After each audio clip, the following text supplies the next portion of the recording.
Firmé con firmeza los papeles del divorcio mientras veía a la familia de mi ex prometido celebrar su acuerdo perfecto.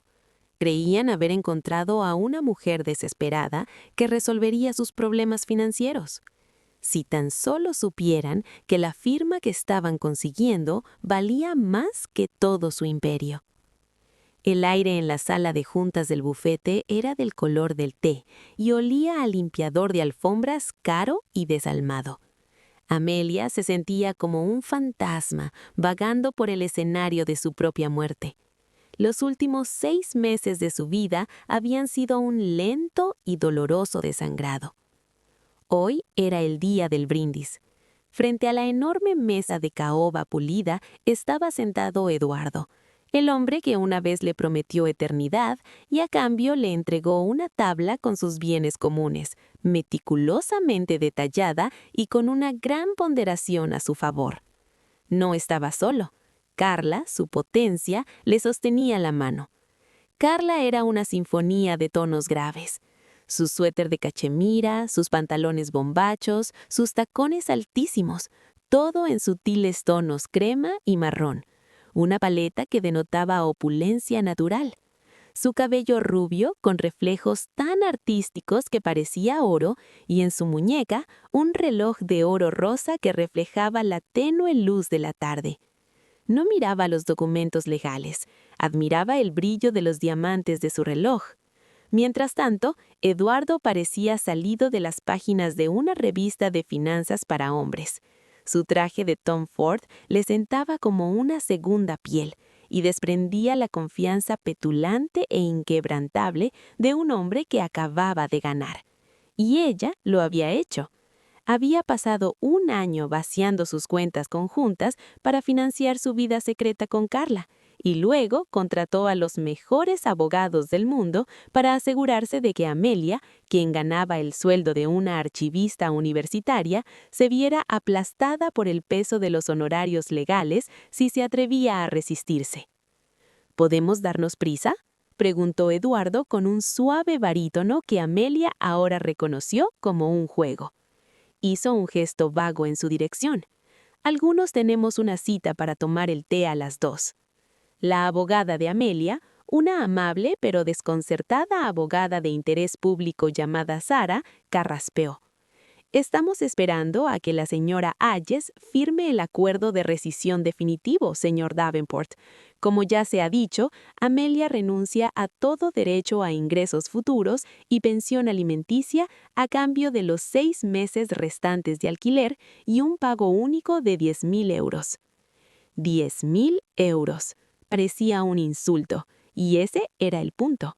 Era el valor del bolso de Carla, que yacía sobre la mesa como una mascota mimada. Para Amelia, la línea entre la supervivencia y la pobreza era muy fina. Carla suspiró en silencio, aburrida. ¿De verdad esto es lo que hay que pasar? Todo parecía tan anticuado. Carla se volvió hacia Eduardo con un susurro dulce, tan alto que todos lo escucharon. Cariño, después del golf, ¿qué tal si pasamos por el concesionario? Ese Porsche blanco tiza es divino. Mi mano tembló sobre el documento. Habíamos probado el Subaru familiar 1 año antes de que él se fuera, y me dijo que no podíamos permitirlo. Mentiras entrelazadas, que habían definido nuestros últimos años juntos. Eduardo se inclinó hacia mí, con una compasión teatral. Fírmalo, Amelia, es lo mejor. Puedes volver a tus libros, a tus viejos manuscritos polvorientos. Ahí es donde perteneces. Dijo en voz baja, pero lo suficientemente alto para que todos lo oyeran. Siempre te has sentido más cómoda en el pasado. Eres archivista, guardas cosas muertas. Nunca fuiste hecha para el futuro, para este mundo. Era insoportable. Había tomado lo que más amaba, mi pasión por la historia, y lo había convertido en mi debilidad. Carla añadió su toque final. Miró mi sencillo vestido azul marino y luego su reloj de diamantes. Algunas personas son simplemente anticuadas, dijo, y no en el buen sentido. Una rabia ardiente me subió por la garganta. Quise gritar, decirle a Carla que su futuro estaba basado en dinero robado y un hombre vacío, decirle a Eduardo que era un cobarde y un ladrón. Pero eso solo los habría hecho felices. Así que hice lo único que podía. Tomé el pesado bolígrafo. Concentré todo mi dolor y humillación en la punta. Miré la línea de la firma, donde mi nombre estaba impreso. Amelia Ice. Ya no importaba. Con una letra firme, aunque por dentro temblara, firmé. La tinta negra se volvió definitiva. Sostuve el documento sobre la mesa. Listo, dije, tranquila pero clara. Hecho. Una sonrisa triunfal apareció en el rostro de Eduardo. Se levantó y arrastró a Carla. Genial. Sara, espera un traslado en 1 hora. Se detuvo y me lanzó una última mirada. Buena suerte. Espero que encuentres tu propio rincón tranquilo en el mundo. Salieron dejando atrás un rastro de lujo caro. Yo me quedé allí, vacía. Recogí mi maletín de cuero gastado y mi abrigo. Estaba sola, con 6 meses para encontrar un nuevo hogar y un futuro que se veía tan gris como el cielo de Madrid. Mi teléfono, un modelo de 3 años con la pantalla llena de grietas, vibró en el bolsillo. El número estaba bloqueado. Casi lo ignoré, pero respondí. ¿Sí? ¿Hablo con la señorita Amelia Ice? La voz al otro lado era baja, formal, con un aire de autoridad antigua. Sí, soy yo. Señorita Ice, me llamo Alistair Finch. Soy socio principal de Sullivan & Cranwell. Le escribo en nombre de los herederos del difunto señor Silas Blackwood. Necesito verla con urgencia hoy. ¿Podría venir a nuestra oficina en 1 hora? Pensé. ¿Sullivan & Cranwell? Uno de los bufetes más poderosos del mundo. Y Silas Blackwood. Ese nombre era un fantasma de mi infancia. El hermano distante de mi abuela. Un hombre casi mítico que solo había visto una vez, en un funeral cuando tenía 10 años. Era alto, severo, con ojos que parecían atravesarlo todo. Me preguntó qué libro leía. Cuando le mostré la historia de los Romanov, asintió y dijo, «La herencia es una carga», y se marchó. Creo que se equivoca de persona, tartamudeé. Mi tío abuelo y yo no nos conocíamos. Señorita Ice, dijo Finch con seguridad. Le aseguro que no me equivoco. 1 hora. La línea se quedó muerta. Era absurdo, una broma cósmica en el peor día de mi vida. Pero entonces las últimas palabras de Eduardo resonaron. Siempre estuviste más cómoda en el pasado. Y en ese hueco donde antes estaba mi corazón, se encendió una chispa inesperada. No era desesperación, era rebeldía. El taxi desde el frío despacho de Midtown hasta el corazón del distrito financiero se sintió como cruzar un abismo. Cuando el taxi se detuvo frente a una torre de cristal negro y acero, sentí una nueva oleada de intimidación. Este era el mundo que Eduardo aspiraba a dominar. Un mundo de gigantes. Antes de que pudiera procesarlo, una mujer salió de debajo del toldo del edificio, vestida con un traje color carbón. Señorita Ice, soy Clara, la asistente ejecutiva del señor Finch. Él la está esperando. Clara me guió por un vestíbulo de mármol altísimo, con un silencio solemne que me hacía sentir diminuta. El ascensor privado subió silencioso y rápido, revolviéndome el estómago. Las puertas se abrieron directamente a la recepción de Sullivan & Cranwell. No era una oficina, era un salón señorial. El señor Finch me esperaba en la sala de conferencias principal. Una estancia enorme con una pared de cristal que ofrecía la vista completa de Madrid. Finch rondaba los 60, con cabello plateado y unos ojos azules penetrantes. Llevaba un traje de 3 piezas perfectamente entallado, que hacía que la ropa de Eduardo pareciera un disfraz barato. «Señorita Hayes», dijo, igual que al teléfono. «Gracias por venir con tan poca antelación». «Por favor, siéntese», me indicó, señalando una única silla de cuero frente a él. Más parecía un banquillo de testigos que un asiento. «Señor Finch», empecé, «debo insistir. Debe haber algún error. Mi tío abuelo Silas». Le disgustaba la cháchara. Rara vez asistía a reuniones familiares y no había sido visto en público desde 1998.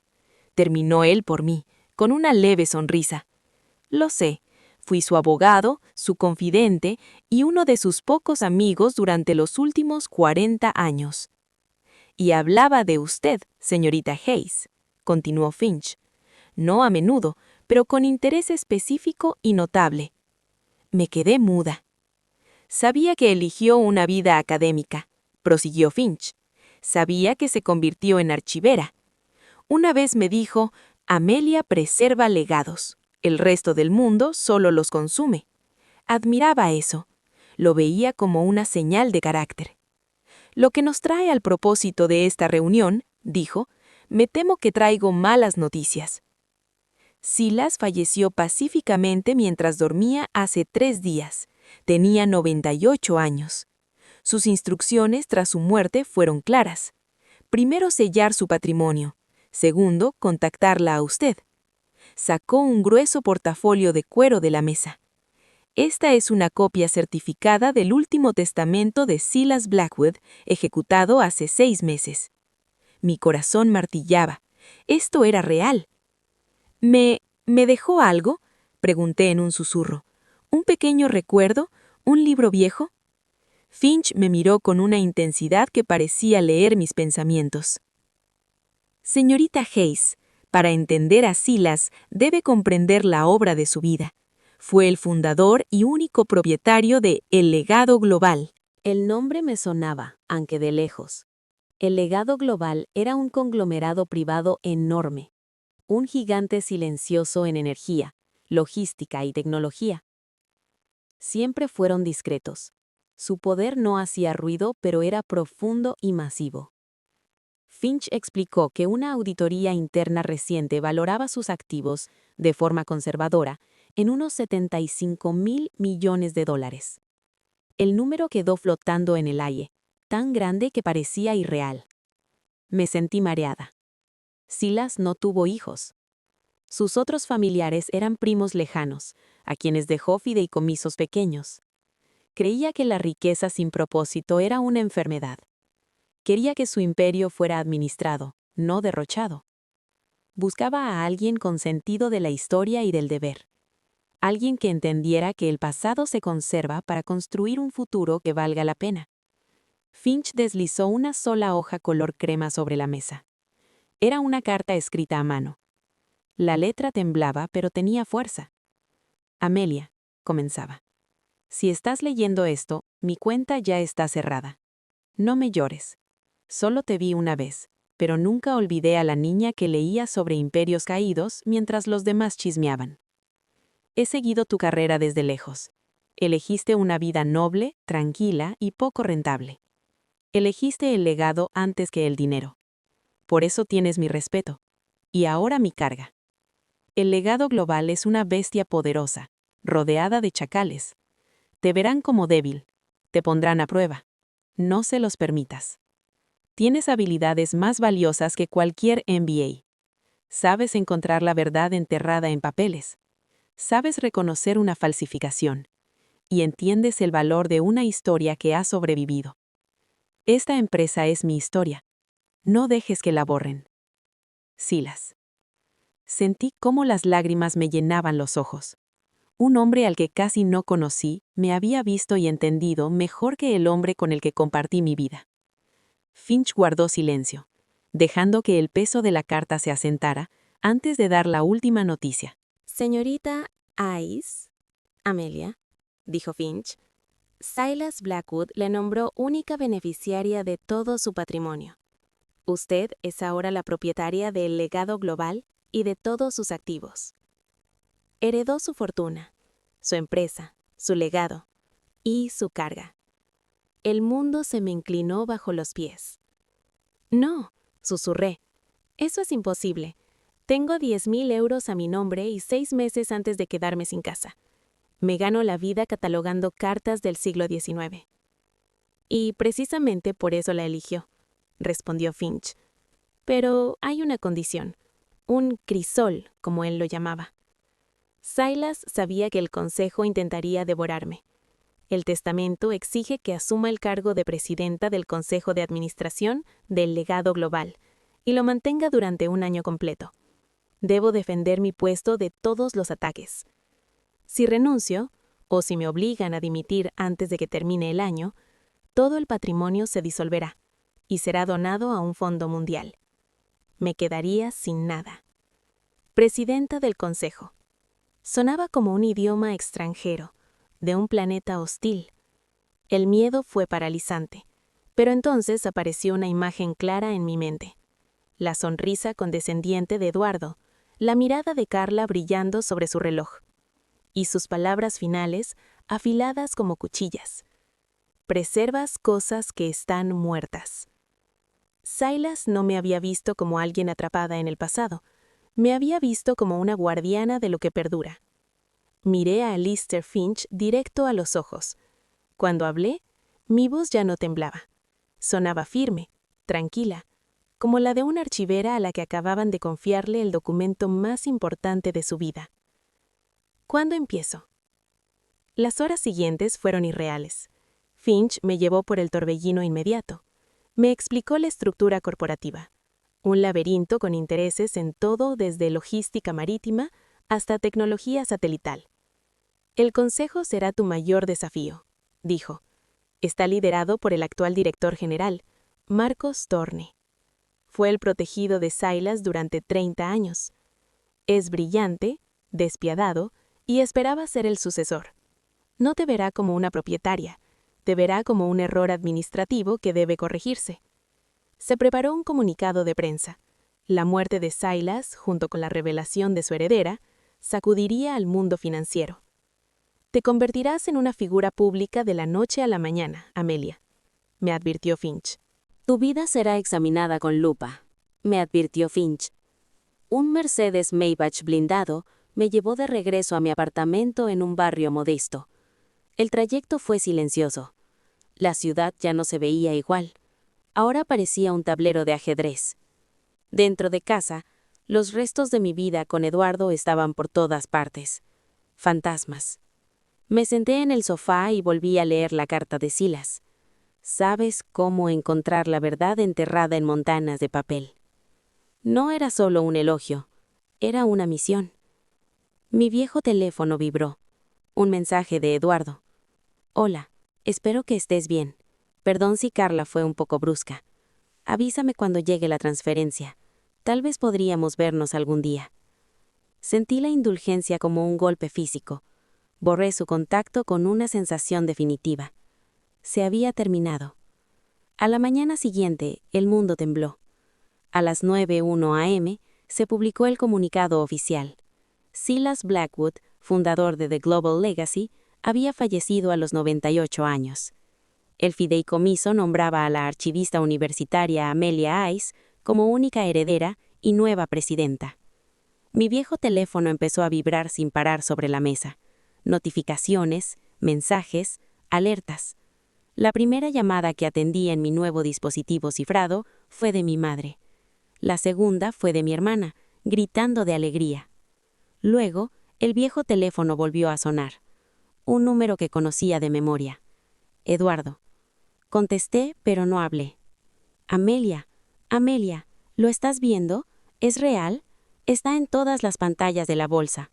Te llaman la heredera archivista. ¿Qué demonios está pasando? Su voz sonaba aguda, desesperada.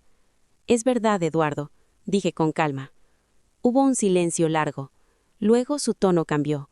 Se volvió suave, resbaladizo. Escúchame, Amelia. No puedes confiar en esta gente. Van a querer quitártelo todo. Yo conozco este mundo. Puedo protegerte. Podemos manejar esto juntos. ¿Nosotros? Repitió la palabra, y sonó fría, equivocada. Sí, nosotros. Piénsalo. Yo sé de finanzas, tú tienes el cargo. Éramos un equipo, Amelia. ¿No te acuerdas? Dijo. Lo de ayer fue un error. Estaba bajo mucha presión. Carla no entiende nuestra historia. Te juro que iba a darte más dinero. Era un mentiroso, desesperado, patético.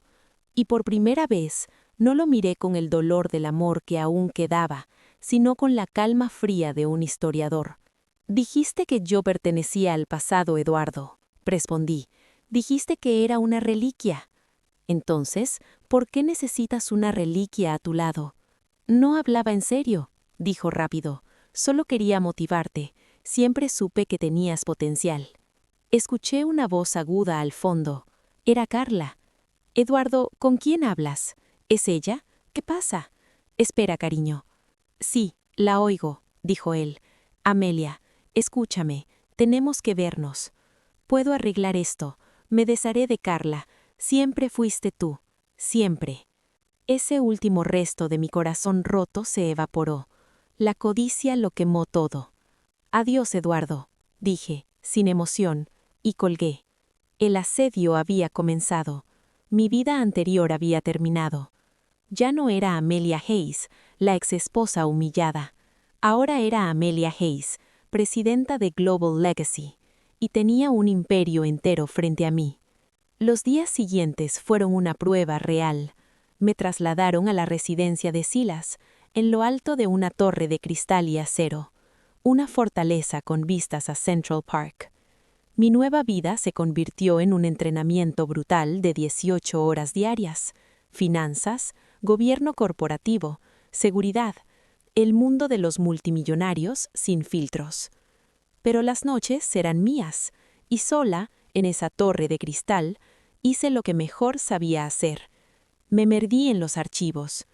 Los archivos digitales de la empresa se volvieron mi refugio. Leí décadas de actas, propuestas, memorandos y, sobre todo, la correspondencia privada de Silas. Empecé a ver la empresa no como una corporación, sino como una historia viva.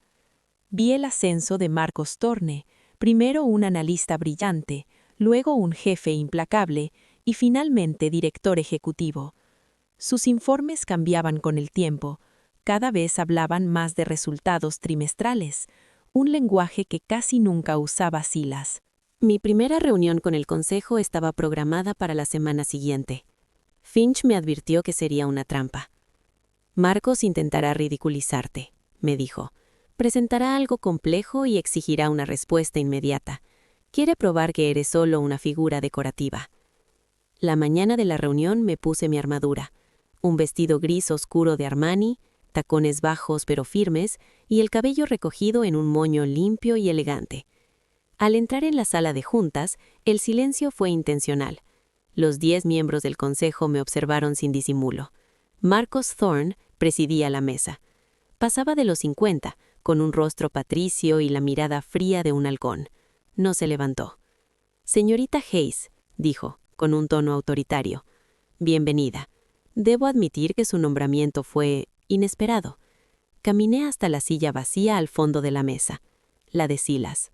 «Señor Thorne, entiendo la sorpresa», respondí con calma, «pero aquí estamos». Mi tono pareció desconcertarlo por un segundo. Se recompuso rápido. «Debo expresar la preocupación del consejo. Silas fue un genio, pero en sus últimos años era excéntrico. Global Legacy no es un archivo universitario. Esto requiere experiencia, no una afición por lenguas muertas». Era un anzuelo. Pensé en la carta de Silas. «Sabes detectar una falsificación». «Gracias por su preocupación, señor Thorne», dije. «Creo que el primer punto del orden del día es su propuesta para adquirir la minera Kestrel en el Congo». Su sonrisa se ensanchó. Ahí estaba su trampa. Un acuerdo complejo y peligroso. Comenzó la presentación, cargada de jerga técnica. Escuché sin interrumpir. No necesitaba entender cada detalle. Las 2 noches anteriores las había pasado en los archivos, siguiendo el rastro de Kestrel. La encontré en notas de hacía 15 años. Junto a ellas, un informe de campo mordaz escrito por un joven geólogo que Thorne claramente nunca leyó. «Entonces, señora presidenta», dijo, al terminar, «¿cuenta con su aprobación?» «Tengo una pregunta, señor Thorne», respondí, «sobre la estabilidad geológica de la concesión oriental». ¿Ha cambiado algo desde entonces? La seguridad de Thorne se evaporó. ¿Existía ese estudio previo? También me interesa la situación política actual de la región, continué. Leí que el actual ministro de Minería es sobrino del general que lideró el golpe de Estado de 2015 en esa provincia, dije. Ese golpe terminó con la nacionalización de todos los activos extranjeros durante 2 años. ¿De verdad es prudente invertir 12.000 millones en un país donde nuestra propiedad depende del humor de una familia conocida por su corrupción? Una ola de inquietud recorrió la mesa. Pero aún no había terminado. Lo que más me preocupa es esto, continué. Silas Blackwood analizó este mismo acuerdo hace 15 años. Encontré sus notas anoche. Lo rechazó y dejó un único comentario. Levanté la vista. Solo un tonto o un ladrón construiría un palacio sobre una falla geológica. La sala quedó en silencio absoluto. No hablé de márgenes ni de proyecciones. Usé el idioma de la empresa, el lenguaje de su historia, las palabras de su fundador. En ese momento dejé claro que no era solo la nueva presidenta, era la guardiana de la memoria de Global Legacy, de su conciencia. El rostro de Marcos Thorne se endureció, frío, contenido. Había caído en su propia trampa. La adquisición de Kestrel queda rechazada, dije. ¿Qué sigue en la agenda? No solo había sobrevivido a mi primera reunión, había ganado la primera batalla.